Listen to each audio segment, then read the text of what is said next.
Biden quit. I don't think that this is sunk in yet. Which brings us to a town hall meeting held 2 days prior to the riots on January 4th, with Mayor Muriel Bowser, and Chief Conti, who, side note, replaced Chief Peter Newsham just 2 days earlier. You know, the same Chief Newsham whose first assignment back in 2016 was to investigate Edgar Madison Welch for firing shots at James Elefantis' Comet Ping Pong Pizzeria. Photographed by Jose Luis Magana. What were you doing in the location?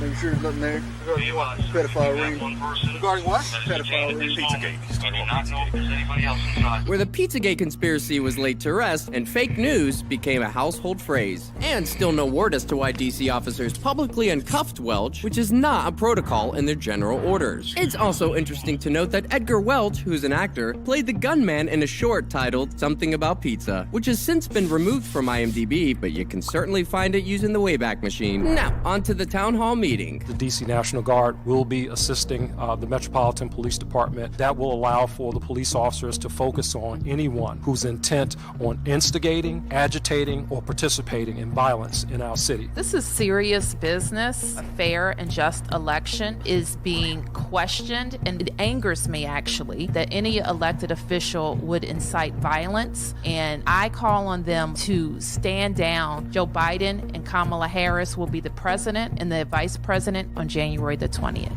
All right. Thank you, everybody. It may be helpful to note that our paid protesters don't really speak.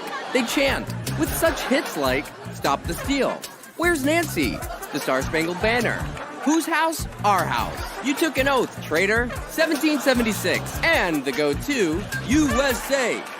Let's learn a new word. Kayfabe. Kayfabe is the portrayal of staged events as real or true. Everything in entertainment wrestling is to some extent scripted, or kayfabe, even though at times it is portrayed as real life. A wrestler breaking kayfabe during a show would be likened to an actor breaking character on camera. Keep this in the back of your mind as we travel through this timeline. Like any good story, we need to understand the mainstream narrative, and we picked the most middle-line mainstream media news source, PBS. Written on January 5th, states, hundreds of supporters of President Trump descended on the nation's capital to cheer his baseless claims of election fraud a day before congressional vote to affirm Joe Biden's victory. He warned that Antifa, the umbrella term for leftist militant groups, should stay out of Washington. Mayor Muriel Bowser called in National Guard troops to help bolster the city's police force. She urged residents to stay away from downtown Washington and to avoid confrontations with anyone who is looking for a fight. On Monday, police arrested the leader of Proud Boys, Henry Tarrio, for burning a BLM flag in public. The following day, a judge signs an order banning Tarrio from entering D.C. How convenient. An afternoon march was also planned to the U.S. Capitol, where Congress will be voting to affirm the election results. Despite pressure from President Trump to help overturn his election loss, Vice President Pence will stick to his ceremonial duties and not block Wednesday's certification, citing, "I have no right to overturn the election." He's a great guy. Of course, if he doesn't come through, I won't like him quite as much. And lastly,